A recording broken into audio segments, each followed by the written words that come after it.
15. The life-saving Swedish invention, the three-point seatbelt. Wait a minute, no way. You guys invented the seatbelt.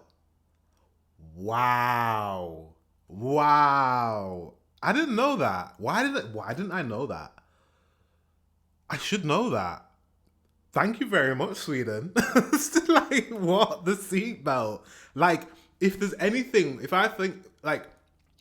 you think of like the number one life-saving tool, the one thing that saves people's lives, it's a seatbelt. We use them everywhere. Wow. That's amazing. Who invented it then? The life-saving Swedish invention, the three-point seatbelt. Few inventions have saved as many lives as Sweden's humble, yet revolutionary, three-point seatbelt. For real? Created in 1959 by Volvo engineer Nils Bolin, this simple design transformed roads. Duh, of course, Volvo, of course. That makes all the sense in the world. Volvo is known for, as a car, for a manufacturer as reliable and dependable and safe. So it makes sense that Volvo designed and created the seatbelt, the three-point seatbelt. He said 3 points. Is that the 3 points, the one that goes around your waist and across? So the one across your waist must be like a 2 point, right? 1 to 2, right? So does that mean you didn't invent the seatbelt itself, but you invented the one that goes, the proper one that we use today? I think that's what he's saying, which is basically the better one of the two. We still use the one that goes across the waist on aeroplanes. I guess I'm not expecting airplanes to fall from the sky, which sometimes I do. But yeah, we use those 3-point ones in every car and every vehicle apart from that. So, wow. Safety forever. Before it, drivers relied on lap belts that often caused serious injuries in crashes. Bolin's innovation secured both the upper and lower body, dramatically reducing fatalities. Instead of patenting it for profit, Volvo made the design freely available to all car manufacturers. A selfless act estimated to have saved over 1 million lives worldwide. Wow. Today, every car on Earth uses Bolin's Swedish design, from Tokyo to New York. The invention perfectly captures Sweden's national character: practical, human-focused, and quietly heroic. That was very poetic, by the way, by the AI. I like that. Wow. Wow. That's really... I mean, you imagine if Volvo decided, oh, you know what? We're not going to share this patent. We're just going to keep these seatbelts just for our cars. That's inhumane, right? People are in other cars and they're like getting into accidents and then flying through the windscreen. Do you know what I mean? Like, they would have had to have shared that. But it's really good that they did, because if they didn't, then they could have the monopoly and everyone would have to purchase Volvos. So it's good that they didn't like gatekeep that technology. That's really good of them. Okay, Volvo. It makes me want to have a Volvo now. I see the hype. So next time you buckle up, remember that small click is a Swedish gift to humanity. Thank you. 16. Ussel, the village that runs on cow manure. In a small Swedish village called Västerås, the future of green energy smells, well, beautiful. A bit like cows. This community runs almost entirely on biogas made from cow manure and food waste. Wow. Local farmers deliver animal waste to a processing plant, where it's converted into methane that powers buses, heats homes, and even fuels cars. Bro, does Greta live there? If Greta lives there, hey Greta. Because this seems like the perfect town for her and for anyone who's conscious about the planet. What, the whole town runs on like biodegradable kind of substances like manure and stuff like that, and renewable energy. That's amazing. That is amazing. Why aren't we doing that everywhere in the world? I really don't understand. I don't know. I'm not a conspiracy theorist. Is it because of profits? I don't know. But yeah, that's amazing.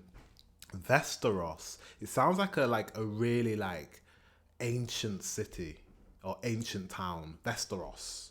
Sounds like something from like, I don't know, medieval times. The leftovers are turned into rich fertilizer, completing a perfect environmental loop. Wow. It's clean, renewable, and surprisingly efficient.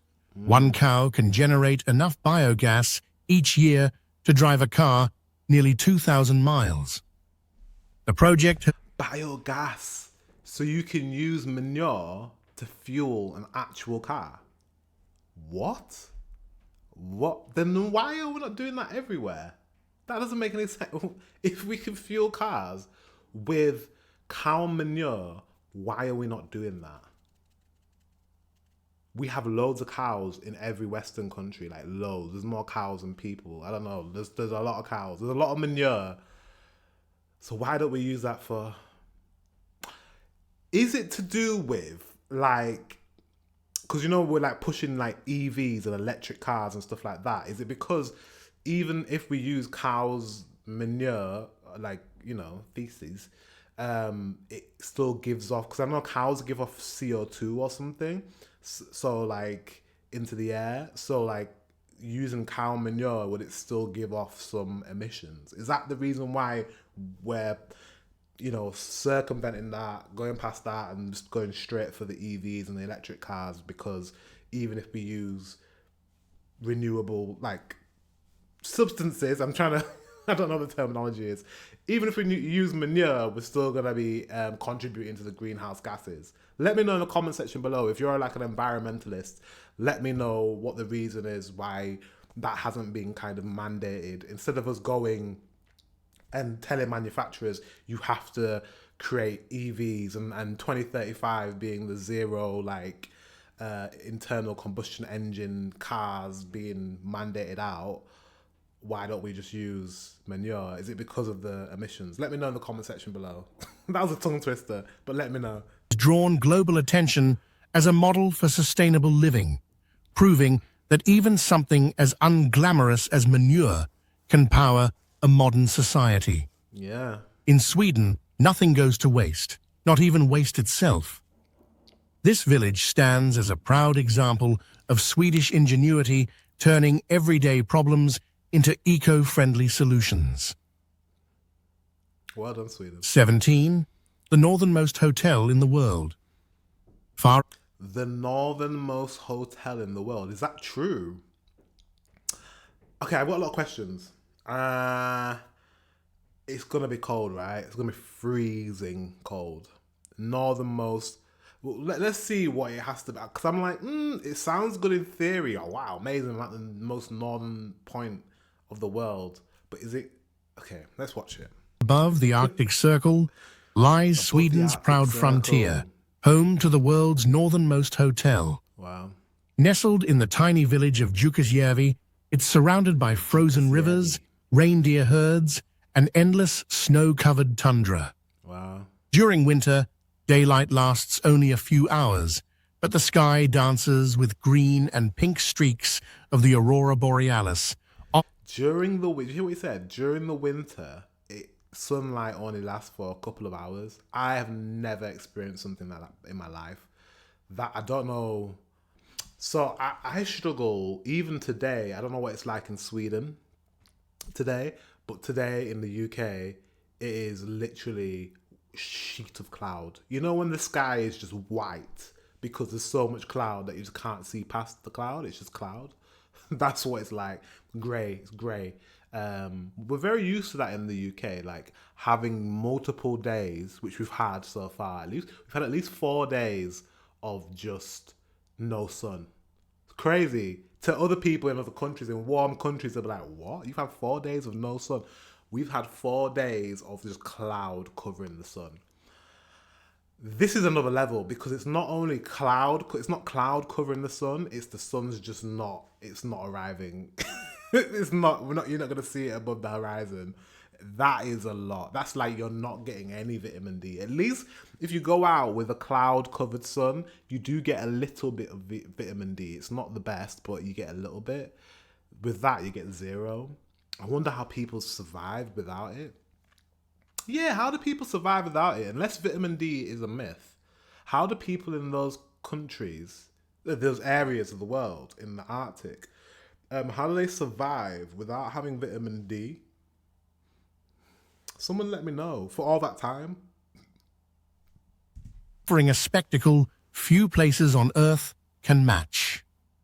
Guests arrive by snowmobile or dog sled, staying in cozy cabins and ice suites built from blocks cut right out of the Torn River. Wow. Temperatures outside often drop below -20 Fahrenheit, yet inside, the warmth of fireplaces and traditional Sami hospitality makes every night magical. Sami, the Sami people. So do the Sami people run these hotels? I'd love to meet someone who's a Sami person. I wonder if I have any subscribers who are Sami. If you're a Sami person, let me know in the comment section below. And everyone, if someone says they are part Sami, can you like their comment so they come to the top so I can see their comment? Because I don't know. I've never met. I would love to meet someone, an indigenous person of Sweden. That'd be amazing, because obviously if they're there, then that makes sense. It's a great experience to be in that part of the world and stay at that hotel. He's saying that, but I don't know if they actually are around, if that makes sense. I don't know. Still, -20, a bit cold for me. A bit cold for my liking. He said it's cozy and there's a fireplace, but... In summer, the same landscape transforms. Sunlight never sets, and the midnight sun paints the sky in gold. Oh, okay. Now that, maybe I would like to try that. Going there at summer where the sun just never sets. That's a bit wild. Never sets. Get too much vitamin D. This hotel captures the very essence of Sweden's wild Arctic spirit. Mate, there's nothing around there. It's literally just the hotel and then nothing for miles and miles. Wow. I know that's not in winter as well. I bet that's like not in winter because there's not that much snow around. But I bet it's still freezing. Silent, surreal, and breathtakingly beautiful. Wow. 18. The Avicii Arena, the world's largest sphere. Avicii. In Stockholm stands an architectural marvel that looks straight out of a sci-fi movie. Avicii Arena. So it's for Avicii, isn't it? That's so nice. That is so nice. To dedicate a building to him, that is so nice. Did they build it for him? Did you build a building for... If you built a building for him, wow. That's a statement and a half. I don't think he did. Maybe he renamed a building. I think we're talking about this circle thing. This sphere-looking thing. The Avicii Arena, formerly known as the Ericsson Globe. Or is it that one? It's the largest spherical building on the planet, measuring more than 350 feet high and symbolizing the sun. In Sweden's grand solar system art project, Wow. which spreads scale models of planets across the country. Opened in 1989, it has hosted everything. It was built in 1989. Oh my god! Actually, it's definitely not. It's definitely not been built for him. However, it's actually perfect because I'm pretty sure Avicii was born in 1989. I think he's the same age as me. If so, that's like perfect, isn't it? But like, yeah, built it in 1989. So it's an old building, spherical building. You don't really see buildings of that shape. Actually, maybe that's where they got the idea. I don't know if you guys have seen.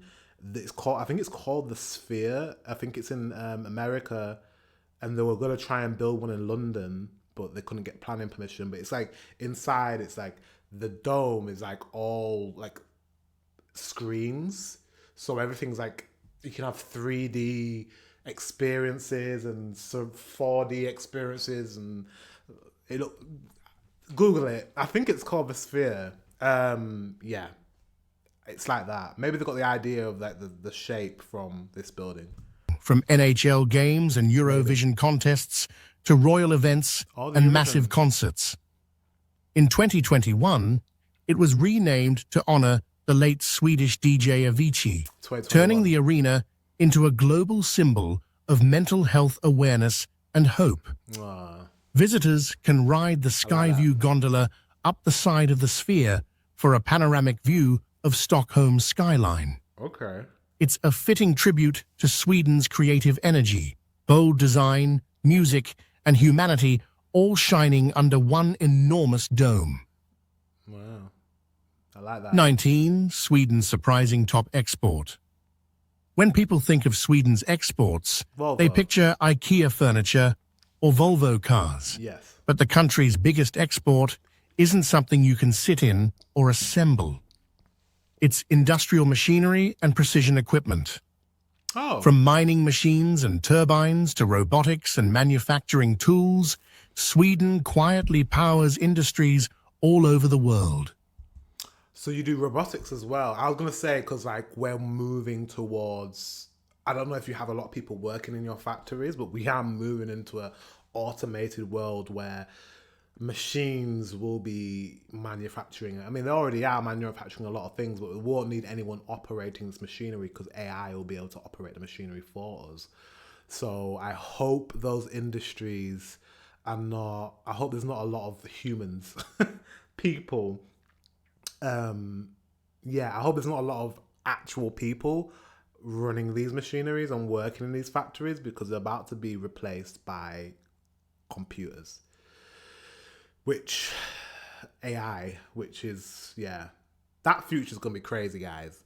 You got to admit, the AI future is going to be, is scary. We need to all be planning for that. Planning for, if you're a younger person, planning for the future and planning for a lot of careers becoming obsolete. So it may mean that a lot of us need to retrain or learn new skills that are in demand within the AI sector, basically. I don't know. We'll see. Brands like Atlas Copco, Sandvik, and ABB produce cutting-edge technology that forms the backbone of modern engineering. This focus on high-quality machinery stems from Sweden's long tradition of craftsmanship, engineering education, and sustainability. Unlike flashy consumer... By the way, I love how all these clips, and none of them are in Sweden. All these, it's called B-roll. Whoever's made this video, they've got loads of footage. And this footage is from all around the world. It's not anything to do with Sweden, but it's illustrating what he's saying. Also, the voice. It's funny we're talking about AI, but the voice is AI as well. I can hear it's a robotic voice. It's not an actual real person speaking. Sorry to break it to you and kill the illusion, but it's fine. It doesn't stop. It doesn't subtract the fact that the information is really interesting in this video, even though the voice is not real and the footage is not even of what. Do you know what I mean? But anyways, I digress. Goods. These exports build cities, factories, and infrastructure across continents. In fact, machinery makes up more than 40% of Sweden's total exports, worth billions of US dollars and hundreds of billions of Swedish krona each year. It's the invisible engine behind Sweden's prosperity, efficient, reliable, and built to last. Wow. 20. The ban on dancing without a license.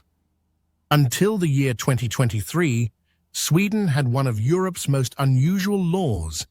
You couldn't legally dance in public without a government permit. Wait.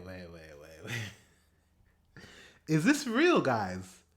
Did you really have a ban on dancing in public? Was this really something that was in your law? No way. This rule, dating back to the 1930s, was originally meant to control rowdy nightlife and keep order in bars and cafes. Okay. Even spontaneous dancing in restaurants or clubs technically required a license, though police rarely enforced it in modern times. Still, Wait, you really did have a ban on dancing? That's crazy. Do you know it's weird? Those old laws. It's like when I think about like old laws that are, and they take a long time for them to get rid of them. Do you know what I'm saying? So like in the UK, we had this law called the buggery law, and basically homosexuals weren't allowed to like. It was illegal to be a homosexual, basically, and that law was mandated in law for such a long time before it was repealed. And the same with the one we had, Section 28, I think it's called, where it's like you're not allowed to teach or speak about gay people in the classroom in school, and that was outlawed in my last year of high school. But it's crazy that these things were like in law, and sometimes they forget that they're still in law, and until people lobby to get them removed out of the law. It's weird. It's a weird thing that we just allow it to be there. It's like, it's fine. It's not hurting anyone. Like, for example, I know I'm keep talking about the LGBT stuff, but my grandparents' country of Jamaica, island of Jamaica, they still, because they were a colony of Britain, still have that law, that buggery law, in their law, and they haven't removed it. But the law states that you can go to prison. They can throw you in prison for being a homosexual. I don't know how they anyways, it's ridiculous. Doesn't make any sense. But anyways, they can throw you in prison, but they say, oh, we're not going to remove it from the law because we don't enforce it. So if you don't enforce it, then remove it. Do you know what I mean? I don't know. And I just feel like it's the same with this dancing thing. It's like, it's not the same, but like with this dancing, they've probably kept it in the law for a while because it's just there, and they couldn't be bothered to remove it, so they just had it in law, even though they didn't enforce the law. It doesn't make any sense. Anyways, let's continue. Sometimes I just go on a rant. Anyways. Many bar owners played it safe by posting signs reading "No dancing" to avoid fines. It's ridiculous. For decades, Swedes joked that their country, famous for ABBA and Eurovision, somehow made dancing a crime. A crime. After years of public debate, the law was finally scrapped, and the nation celebrated with, of course, dancing in the streets. Perfect. Today, movement and music flow freely again, and the end of the dance ban became a quirky symbol of Sweden's evolving balance between structure and joy. Lovely. 21. Free school lunch for every student. In Sweden, no child studies on an empty stomach. I love that. Since 1946, the country has provided free school lunches to all students. I love that. I'm going to pause that there because, yes, I agree. All children, I think society, we have a responsibility to protect all children, all of them. It doesn't matter if it's not my child. We have a responsibility to protect the innocent. Kids are innocent. Kids don't have, you know what I mean? They need to be looked after. And I think it should be a collective. I think we can agree as a society that we want to protect our kids, right? So, free school meals, I'm here for that. I don't mind. That's something that I don't mind my taxes going towards. That's fine. Take what you want. It's fine. Not what you want, but take, what you need percentage-wise for free school meals. There are other things that I don't like with taxes, like war. I don't want that taken from my wage, but this, I'm all for. In the UK, we do not quite have this. We basically, when it comes to free school meals, it is done by case. Yeah, case by case, meaning they look at every parent's income and they decide whether the child of that parent deserves to have a free school meal. They look at everyone's income and choose it that way. Do I think that's fair? I do think that people on the lowest income should be able to have, their child should be able to have a free school meal, because clearly if they can't afford to pay for food, then that child's only meal might be that free school meal. Sounds sad, but there are some children that their only real, proper, nutritious meal is at school. So that's so important. However, do I think that we should adopt what you are doing in Sweden when all kids, regardless of the income of their family, gets a free school meal? I do think we should be doing that as well, because I think that it's not really fair if a child gets it for free and another child, just because they deem their parents of having money or can afford the food, for them to pay for it. Because at the end of the day, the free school meal is coming out of taxes, right? It's coming out of taxes. So it's another thing of they're asking everyone else to pay for other people's children when they've had children, but they can't afford their children.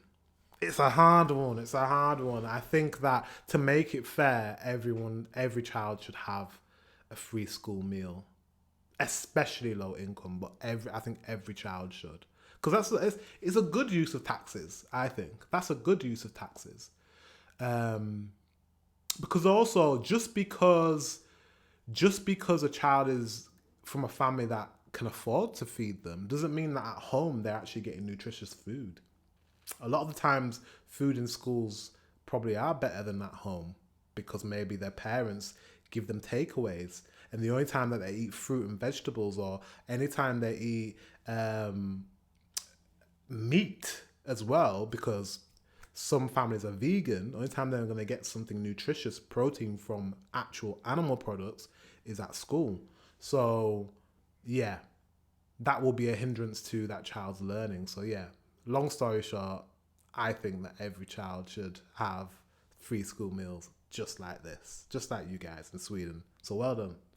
A policy rooted in equality and care. Exactly. Every day, over 1 million children eat hot, nutritious meals prepared in school kitchens, often featuring meatballs, potatoes, crisp bread, and fresh vegetables. There you go, like a balanced diet. Like you're getting your animal protein, you're getting veg, you're getting all this different stuff for that child to grow.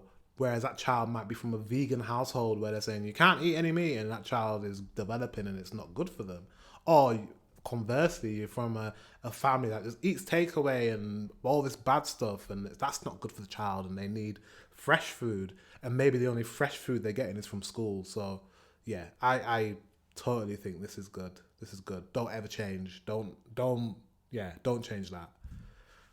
There are always vegetarian options, and menus are planned by nutritionists to meet national health standards. So you have nutritionists planning the meals. This is good. The meals are served family style, encouraging kids to share, talk, and clean up together, an education in manners as much as nutrition. Teachers often eat alongside students, creating a sense of community and respect. I love that. I used to work when I was in Thailand, I don't know if I told you guys, when I first moved there, I worked in a school, and all the teachers used to eat with the children. And I used to like that. I used to think it was really nice that the teachers were down there in the hall with the kids, eating with them. There's no separation. I love that. I think that's the right thing to do. In this video, these kids are wearing uniform. Do you wear uniform in Sweden, in your schools? I think maybe you do. I think uniforms are a European thing, I think, an Asian thing, and Caribbean thing. I think in America is one of the only places that don't wear a uniform. But let me know if they wear a uniform in Sweden. For Sweden, this isn't charity. It's an investment in the future. Studies show it boosts concentration, attendance, and long-term well-being. Absolutely. It's a simple idea with a powerful message. In a truly fair society, every child deserves both education and nourishment. And that wraps up. And you know what? I think they should be doing that. I think employees should be doing that. Employers should be doing that as well. I know there are some places where you can work and they provide your meal for you, but I think that should be the case with all employees in my world.